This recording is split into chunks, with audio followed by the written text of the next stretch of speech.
Bien, tenemos como siempre una lectura bíblica. ¿Dónde está? Se pregunta usted, en el libro de los Hechos, capítulo 2, versos 38 y 39. Ya es muy fácil encontrar el libro de los Hechos, los que todavía les cuesta. En el Nuevo Testamento es el quinto libro, ¿verdad?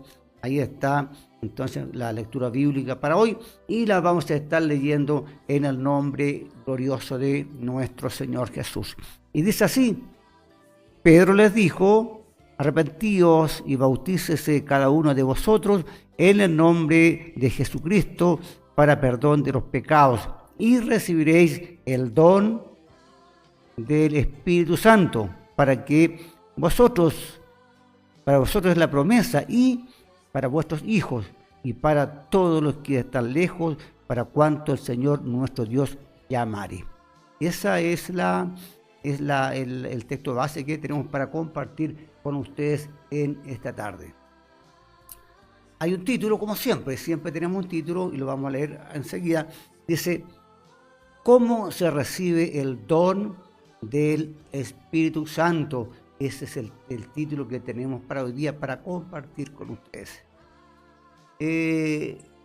Yo les dijera que lo que estamos enseñando es muy, muy importante, especialmente para los creyentes nuevos y para aquellos también que en sus iglesias no le enseñan mucho, porque en realidad no todas las iglesias enseñan, no todas las cosas, las iglesias tienen capacidades, ¿verdad?, para compartir las enseñanzas.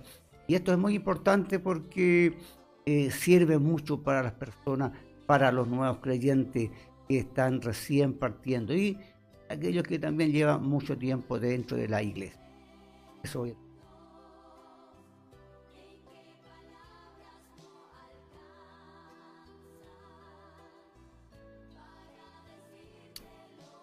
Es importante lo que estamos compartiendo con ustedes, porque hace mucha énfasis en la salvación. Hay mucha gente que llega a las iglesias pensando que tan solo con ir a la iglesia salva, o con decir yo creo en Dios. Otros porque, bueno, se emocionan y qué sé yo, y se van estableciendo dentro de las iglesias, van aprendiendo todo lo que ellos les enseñan, pero nunca llegan al conocimiento pleno de Jesús, nunca llegan a encontrarse con el Señor Jesucristo, porque no hay quien les guíe, quien les ilumine, quien les muestre el camino. Y no todo el que dice Señor, Señor es salvo, ¿verdad?, sino aquellos que hacen la voluntad del Padre que está en los cielos. Por eso que le comentamos siempre que para nosotros es muy importante que las personas lleguen al conocimiento pleno de Jesús y tengan un encuentro personal con Jesús, para que se salven, ¿verdad? La salvación es salud también, ¿verdad? Es entrar en los lugares espaciosos, es también librarnos de la condenación eterna, que es lo principal para nosotros. Y por eso que estamos nosotros compartiendo estos temas que son de mucha importancia, son temas relevantes para ustedes que están en su casa o en la iglesia y que no tienen un mayor conocimiento de Dios, y para que nos aseguremos de su salvación y que usted también vaya a la presencia de Dios un día y vaya allá a estar con Jesús.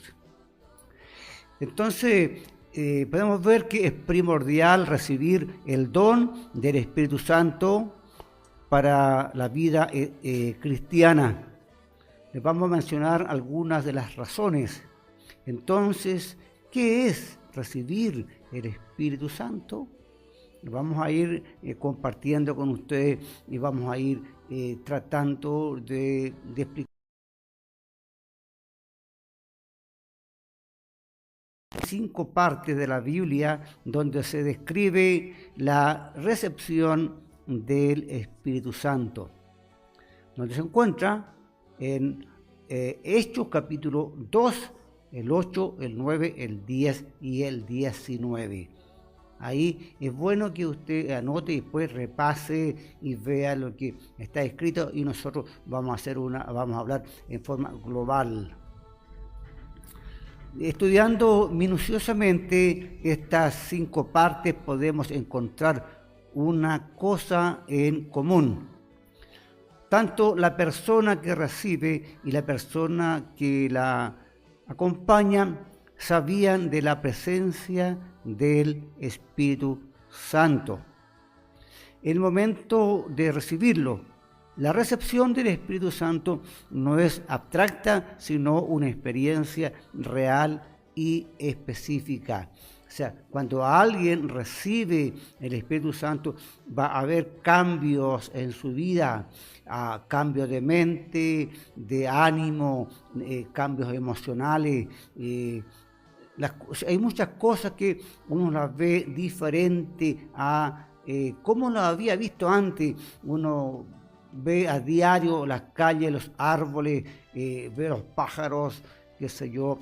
Pero cuando uno tiene ese encuentro, el primer encuentro con Dios, eso como que se realza, se ve más hermoso, más lindo, más bello, todo está cambiado porque Dios ha entrado a través del Espíritu Santo en nuestras vidas, aparte de muchos otros cambios espirituales que la persona le va transformando todo el ser desde adentro hacia afuera. Entonces, dice, existen casos donde la persona no sabe dónde y cómo recibió el Espíritu Santo, porque el Señor dijo en Mateo capítulo 13 del 31 al 32, otra parábola le refirió diciendo, el reino de los cielos es semejante al grano de mostaza que un hombre tomó y sembró en su campo, el cual a la verdad es la más pequeña de todas las semillas, pero cuando ha crecido es la mayor de las hortalizas, y se hace árbol de tal manera que vienen las aves del cielo y hacen nido en sus ramas. ¿Qué significa esto? Como vemos entonces que la semilla de mostaza es algo muy pequeño, casi insignificante, y si se coloca por ahí no se va a ver a simple vista porque es pequeña, ¿verdad? No es como no sé, un tomate, una manzana, otra cosa que uno la va a ver bien inmediatamente, pero sin embargo es tan pequeña. Se está haciendo referencia entonces que no todas las veces las manifestaciones del Espíritu Santo son grandes, como por ejemplo en Pentecostés, donde ocurrió un evento extraordinario, donde cada persona hablaba en una lengua diferente, ¿verdad? Y la gente estaba atónita, no sabía qué pasaba, es algo extraordinario, pero no siempre sucede así. De repente la persona recibe el Espíritu Santo y casi no lo percibe, como que no se da cuenta que lo recibió. Y eso va aumentando con el tiempo, va creciendo hasta que después la persona se da cuenta que realmente ha recibido el Espíritu Santo por lo que está viviendo, por la transformación que ha ido teniendo en su ser, cómo ha ido cambiando su forma de pensar, cómo trata con las personas, cómo se comporta en casa, en el trabajo, en el colegio. Hay una transformación, ¿verdad? Y nuevamente les digo que desde adentro hacia afuera. Y uno va percibiendo estos cambios con el tiempo, y ahí las personas pueden dar testimonio de que realmente han recibido el Espíritu Santo. Entonces, en estos casos, hay un caso donde Pablo, ¿verdad?, se encuentra con unos 2 hermanos, y y les pregunta si ellos han recibido el Espíritu Santo. Ellos no tienen noción. Ellos eran discípulos de Juan el Bautista, y ellos no habían sido bautizados en el nombre de Jesús y no tenían la percepción del Espíritu Santo, porque seguramente ellos recibieron el Evangelio, pero no vivieron la experiencia, no estaban en Jerusalén seguramente cuando hubo el derramamiento del Espíritu Santo, y no tuvieron contacto con otras personas, pero eran realmente cristianos, hijos de Dios, y que solamente no se habían dado cuenta que sí, ahí en sus vidas estaba el Espíritu Santo. Cuando Pablo ora por ellos, después de haberlos bautizado y coloca las manos, ahí ellos vieron y recibieron la evidencia, ¿verdad?, más poderosa en la vida de ellos. Entonces estamos viendo cómo va cómo se recibe el Espíritu Santo. Dice, después dice,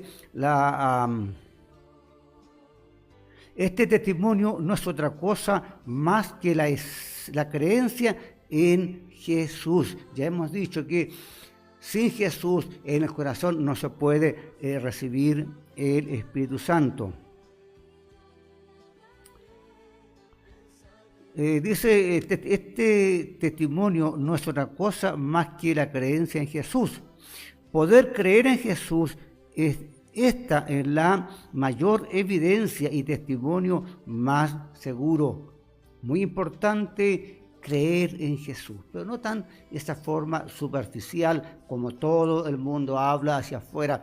La gente habla de Dios, la gente habla de Jesús, habla del Espíritu Santo, pero en realidad es un conocimiento más intelectual, un conocimiento racional que ellos tienen, pero no hay, ¿verdad?, esa vida de Jesús en ellos, no está esa transformación, y el Espíritu Santo, ¿verdad?, no les ha transformado porque no han creído verdaderamente a como Dios exige.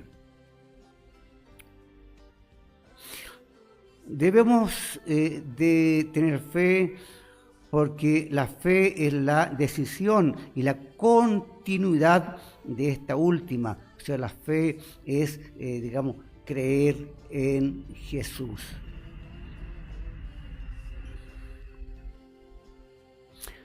Dice, debemos tener fe. Dice, pero quien juzga en nuestra fe es Dios. Esto es muy importante y lo vamos a recalcar.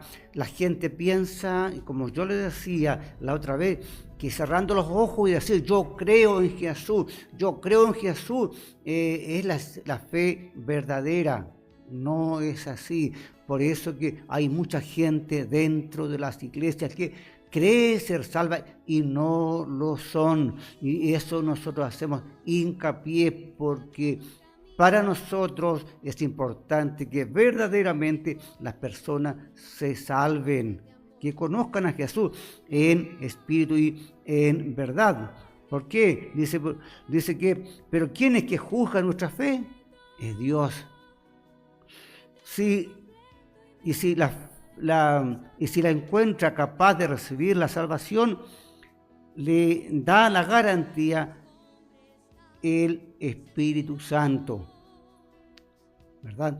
¿Por qué? Porque es Dios el que discierne, es Dios que sabe si verdaderamente la fe nace de lo más profundo del corazón o solamente es algo racional e intelectual.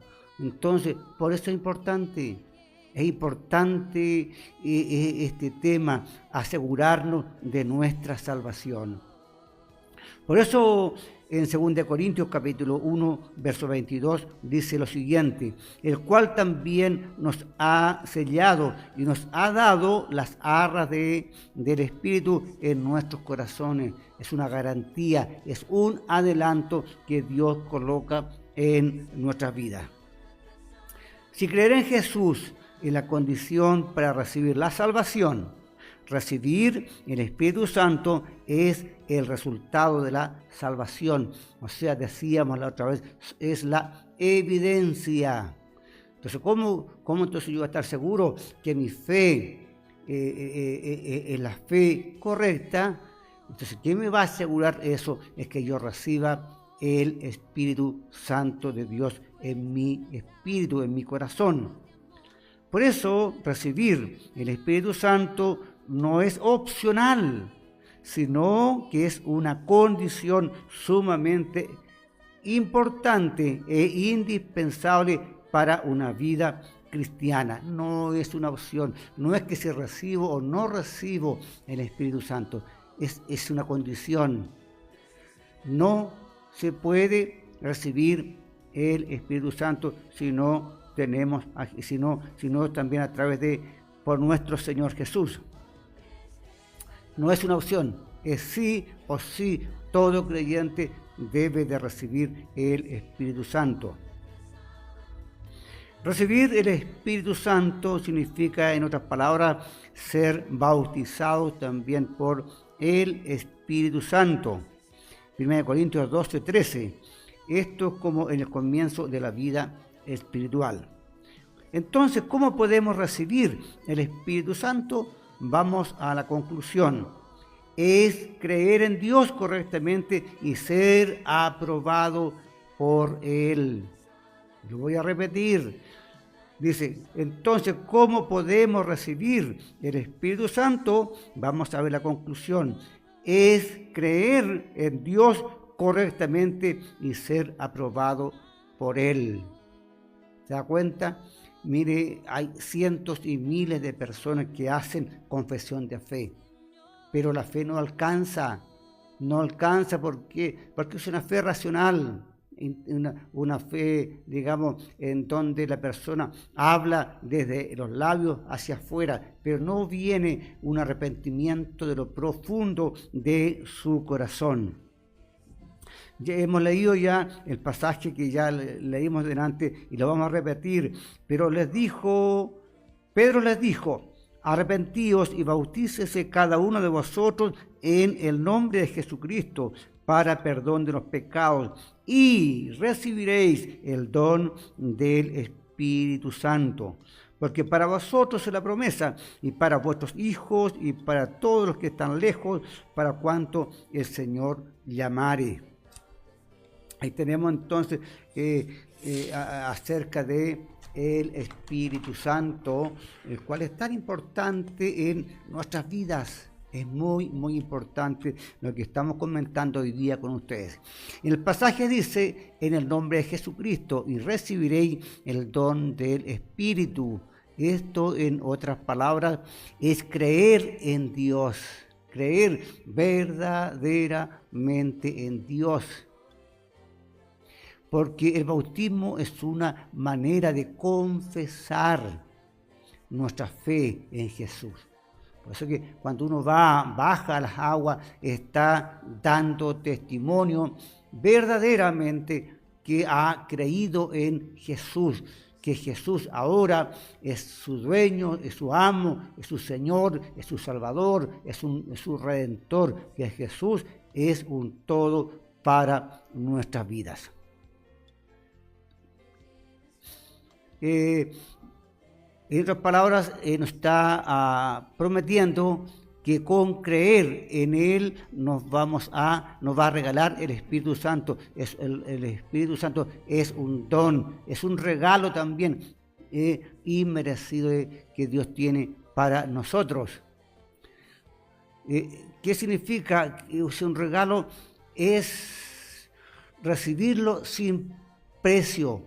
Dios lo da el Espíritu Santo sin cobrar nada, es gratuito. Cualquiera puede recibirlo. Quiere decir que creyendo en Jesús, cualquier persona puede recibir el Espíritu Santo. Y esta promesa supera el tiempo y espacio. Por eso, hoy, en este momento, con solo creer en Él podemos recibir como regalo el Espíritu Santo. Si usted está ahí en la plataforma y todavía no ha recibido a Jesús, si hoy día lo hace, si hoy día usted lo acepta, va a recibir también el don de el Espíritu Santo de Dios. Así que para recibir el Espíritu Santo deben creer en Jesús, pero de corazón, no de labios. No se puede hacer, digamos, una forma racional. Debe de ser de lo más profundo del corazón. Pero para creer correctamente debemos saber dos cosas. Primero, ¿qué cosa creemos cuando decimos creer en Jesús? Es la fe, ¿verdad? Es tener fe en Jesús. Segundo, ¿qué es la fe? Es decir, ¿cuál es el concepto de fe para Dios? ¿Qué es lo que Dios piensa de mi fe? Por eso que Dios va a aprobar o a desaprobar mi fe. Y si la fe que yo tengo no me alcanza, entonces no puedo recibir el don de la salvación y no puedo recibir el don del Espíritu Santo de Dios. Para alguna gente es extraño, pero es la realidad. Es la realidad. Principalmente debemos confesar 4 cosas si decidimos creer en Jesús. Primero, uno debe saber qué es ser pecador y confesar que es pecador.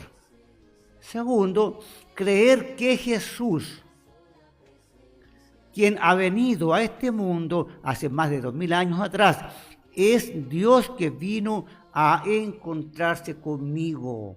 Dios se vino a encontrar con cada uno de nosotros.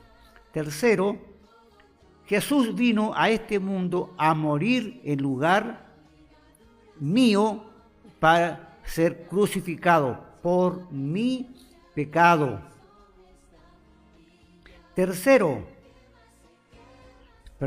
Cuarto, debe recibir al Dios resucitado en su corazón. Debe tomar la decisión de vivir desde ahora en adelante, guiado por la voluntad de Dios. ¿Ve que es diferente a decir yo creo nomás? No es tan así. Tiene que ser algo profundo del corazón y con entendimiento. Vamos a explicar punto por punto. Primero, uno debe comprender y confesar que es pecador. Si no confesamos y no creemos que somos pecadores, no pasa nada. El principio, el concepto de pecado para el hombre y para Dios son diferentes. Mi punto de vista sobre el pecado no es el mismo punto de vista de Dios sobre el pecado. Los hombres piensan que son pecadores porque cometen pecado. Pero Dios dice lo siguiente: piensan en el pecado y cometen pecados porque nacieron pecadores. La diferencia. Esto es como decir, el manzano no se hace manzano porque su fruto es la manzana, sino que es en el manzano fluye la savia y da manzana en la estación correcta. El manzano da manzanas porque es manzano. Dios dijo que hemos nacido como pecadores y por eso somos pecadores. Pero, ¿por qué el hombre no comprende que es pecador? ¿Cuánta gente cree usted que reconoce que es pecador? No reconoce. Cuando uno evangeliza, habla con alguien, ¿qué dice la gente?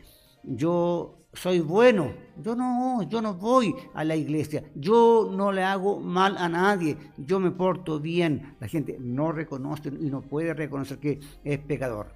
Existen dos grandes razones.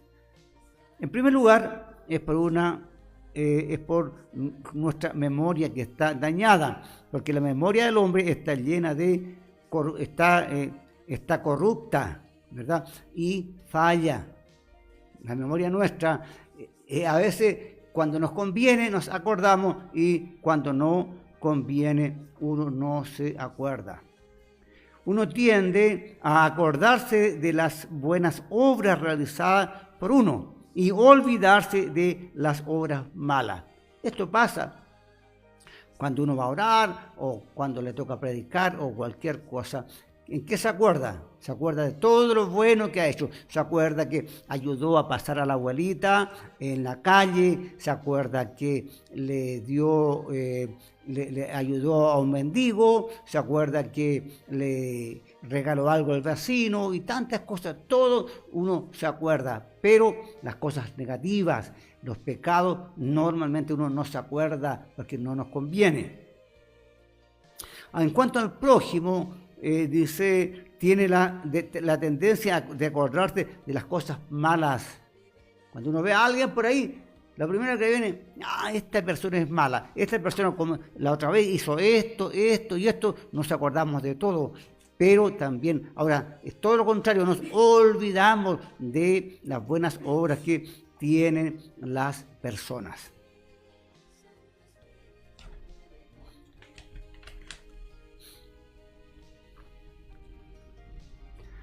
La segunda razón por la cual uno no sabe que es pecador es porque tiene un concepto incorrecto de el pecado.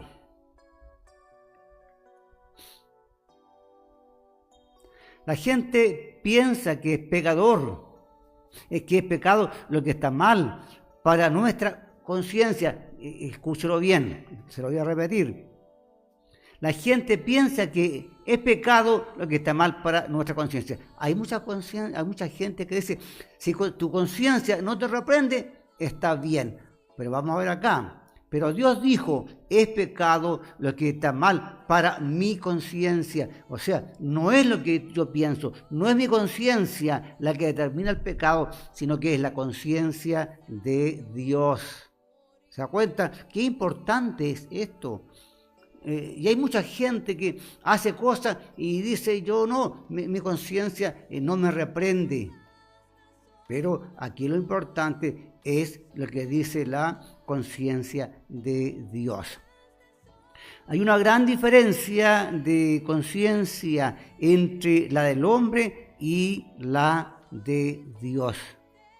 Como la conciencia del hombre es corrupta, puede decir, importante otra vez, aunque uno se enoje contra su hermano, si no le pega o no lo mata, es ser bueno.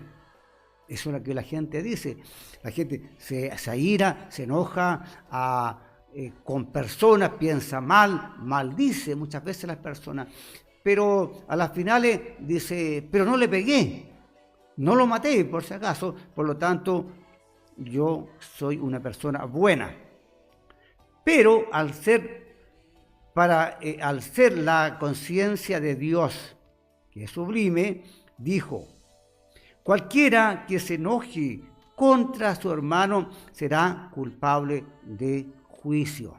Mateo capítulo 5, verso 22. Por eso no hay quien no sea ante Dios, ¿verdad? Un asesino. No hay ninguna persona. Todos somos asesinos ante Dios. ¿Por qué? Porque hemos pensado mal, nos hemos enojado con cuántas personas, con cuánta gente nos enojamos. Por eso que debemos de considerar esto. Dice, por eso no hay quien no sea un asesino ante Dios. Para la conciencia de Dios, todos hemos cometido un asesinato contra nuestros hermanos, contra nuestros compañeros, contra nuestros padres, contra nuestros hijos, etcétera, etcétera. Debemos comprender que somos pecadores ante Dios. La conciencia del hombre dice, es adulterio si uno duerme con una mujer que no es su esposa. Pero Dios dice otra cosa. Mateo 5:28. Cualquiera que mira a una mujer para codiciarla, ya adulteró con ella en su corazón. Por esta razón, no existe quien no haya cometido adulterio para la conciencia de Dios. Mire que esto es tremendo. Tremendo, por eso somos pecadores. Debemos saber que cometemos adulterio no por error, ni por una o dos veces, sino que estamos permanentemente cometiendo adulterio. Toda la vida pasan por la mente, hermano, y eso está, yo no sé, bueno, para los santos que están ahí y los justos que están en la plataforma, ellos no pasa nada, pero las personas normales sí pasa.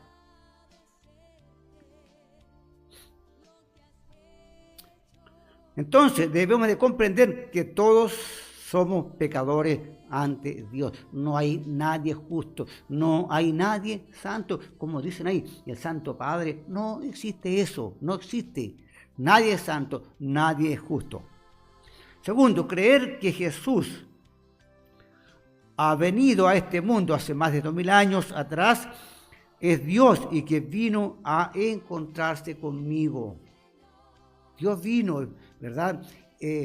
Claro, en forma, digamos, vino a este mundo a morir por todos, pero también en forma individual vino a encontrarse con mi vida, porque sí, Él me encontró y también tuvo un encuentro con usted. Bueno, si ya ha recibido a Jesús como su Salvador personal.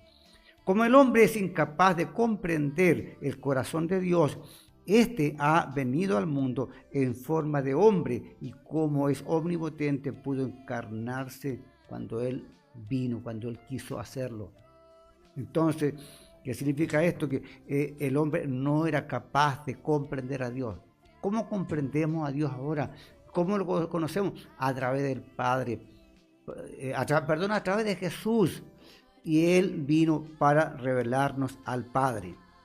En este mundo existen otras religiones diferentes al cristianismo.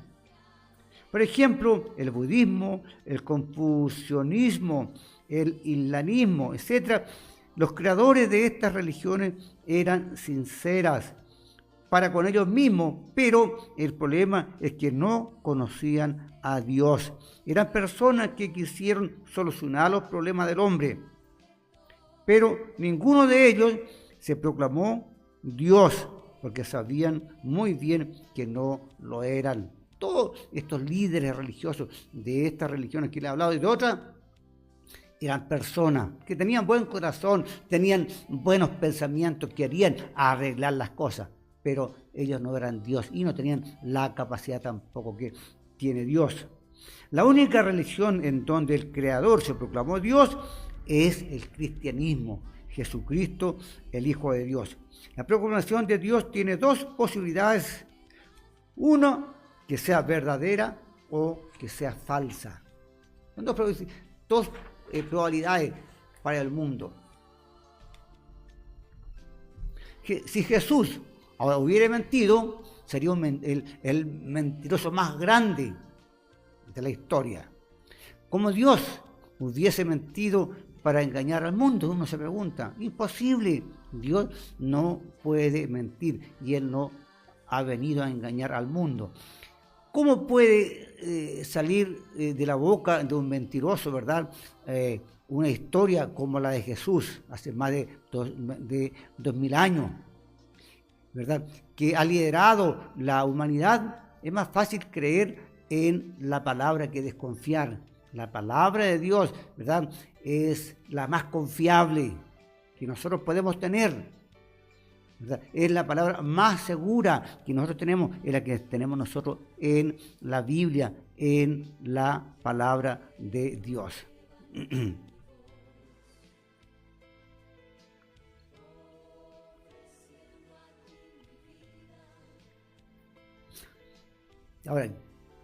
Ahora, quienes quieran recibir el Espíritu Santo deben creer en Dios. Creer que Dios vino a este mundo hace más de 2000 años, lo que hizo para tener un encuentro con nosotros, conmigo y con usted. Tercero, debo creer que la cruz en donde murió Jesús debía estar yo, ¿verdad? Yo debía de haber muerto, pero mire, aunque yo hubiera muerto crucificado, tampoco había sido salvo, porque soy un pecador. Dios es santo, aquellos que no tienen pecado pueden entrar al cielo.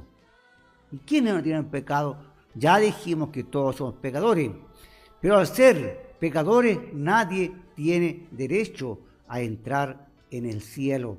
Nadie puede ir a la presencia de Dios porque somos pecadores.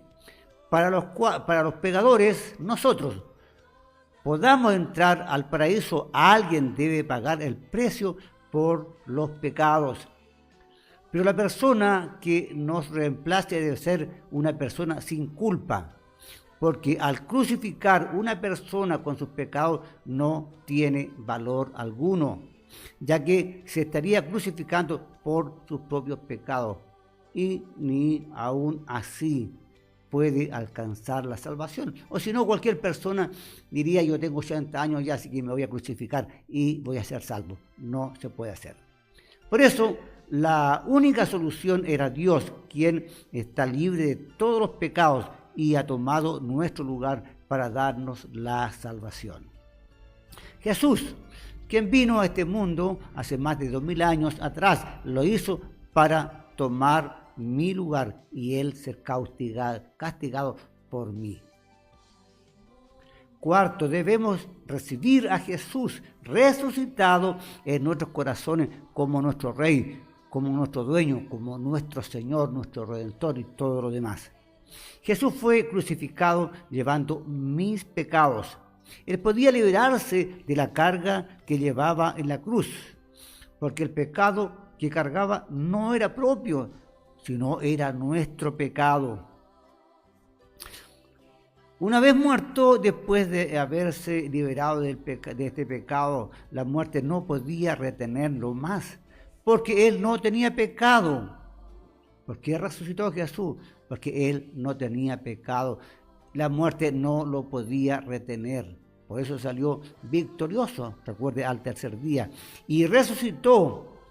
Es por eso que apreciamos tanto la resurrección de Jesús. La resurrección de Jesús es el milagro más grande que él hizo en este mundo. Todos los demás son grandes, pero el que hizo allí, el resucitar de los muertos, el haberse ido vivo a la presencia de Dios, es el mayor milagro. Uno piensa que los milagros de Jesús son solamente los que están en los evangelios. Jesús estuvo haciendo milagros en el Antiguo Testamento también.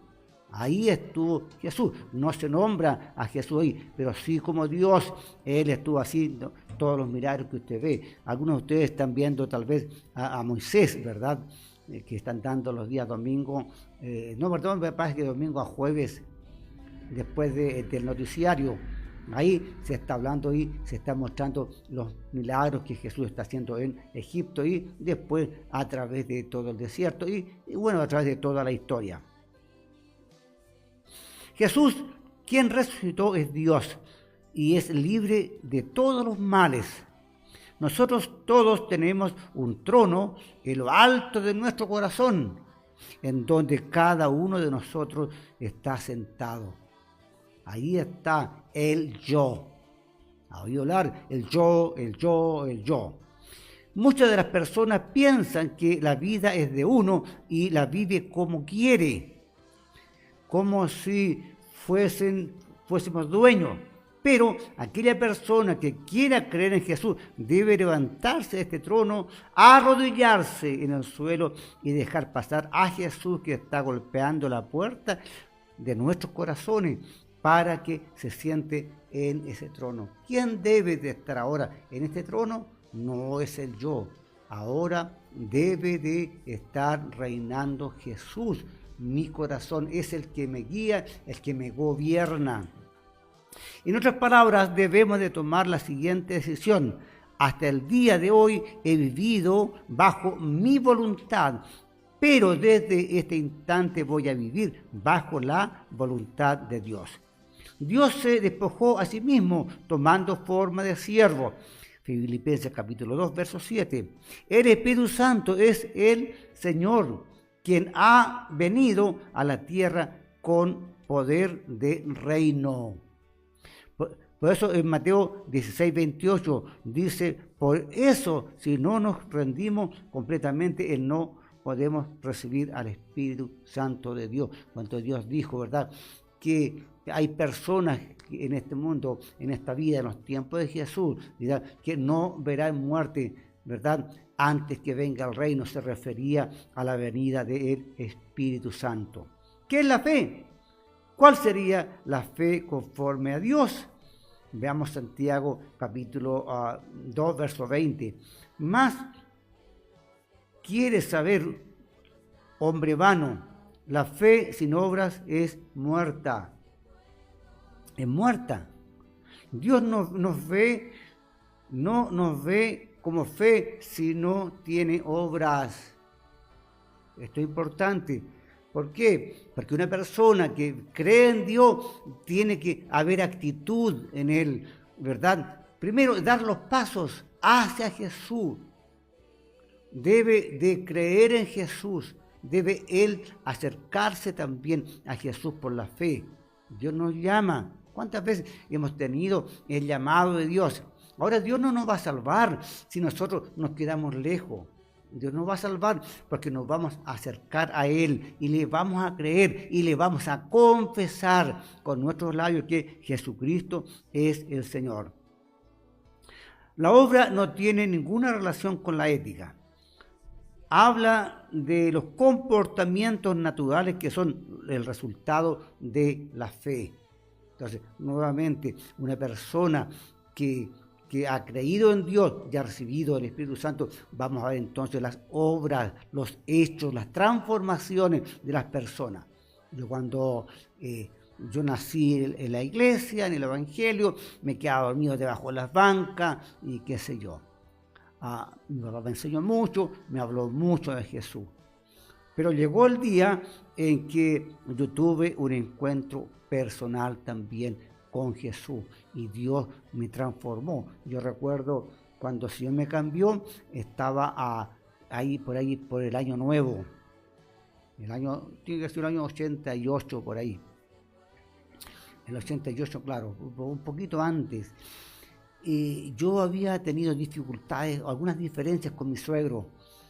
Y cuando nosotros fuimos a la iglesia, porque en ese tiempo uno iba a la iglesia los días de Año Nuevo, salía muy tarde los cultos, no había, los que no tenían vehículo, a veces había que irse caminando.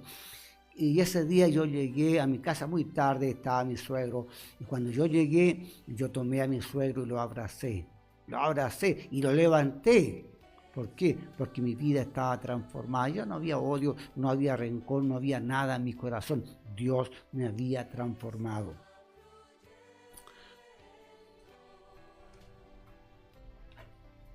Ya estamos concluyendo. Entonces, hoy en día muchas personas vienen a la iglesia y saben que Jesús es el Hijo de Dios, saben que murió en la cruz, que fue crucificado por nuestros pecados, pero aún sabiendo todo esto, ¿verdad?, no pueden recibir el Espíritu Santo porque su fe es sin obras. Nuevamente, yo sé que dentro de las iglesias hay mucha gente que todavía no se salva, que todavía no recibe el Espíritu Santo. Mucha gente. ¿Por qué? Porque no se les ha enseñado, no se les ha hablado. No hay un interés genuino para que las personas realmente se encuentren con Jesús, que confiesen no de los labios hacia afuera, sino de lo profundo del corazón, para que realmente reciban el Espíritu Santo de Dios. Si ustedes realmente creen que en Jesús y que Jesús es el Hijo de Dios y que murió por nuestros pecados y fue crucificado, ¿verdad? Obviamente, si que nosotros creemos, sí podemos recibir la salvación y recibir al Espíritu Santo en nuestras vidas. Mateo 5.3 dice lo siguiente: bienaventurados los pobres en espíritu, porque de ellos es el reino de los cielos.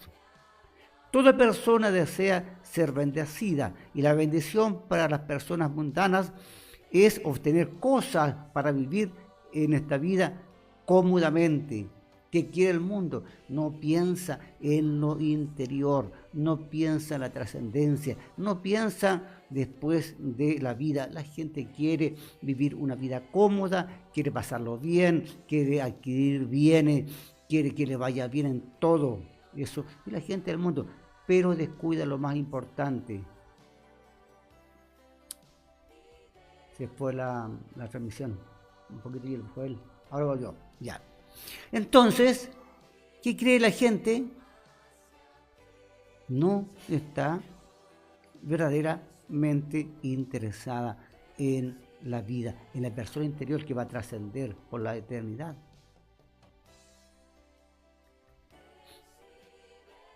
¿Dónde lo estaba leyendo? Ya. ¿Quién es la persona más bienaventurada en este mundo? Esa persona es quien tiene el paraíso, ¿verdad? Y que tiene la entrada al cielo. Esa es la persona verdaderamente bienaventurada. Y no la que tiene muchas posesiones, la que tiene muchas empresas, la que tiene mucho dinero. Esa persona a lo mejor humilde, sencilla, que no tiene posesiones, pero que tiene la entrada franca a el reino de los cielos. ¿Por qué? Porque las personas nos morimos, las personas vivimos una cantidad de tiempo y después se acaba la vida, la estadía en este mundo. Ahora, ¿qué pasa? Con el bienaventurado va a trascender por la eternidad, una vida sin fin, sin enfermedades, sin dolor, sin miseria, sin deuda y tantas cosas, sin tristeza. ¿Qué es mejor? Vivir 50, 80, 100 años, un poquito más, y perderse, que vivir a lo mejor, ¿verdad? Vivir un tiempo así, con todas las comodidades de este mundo.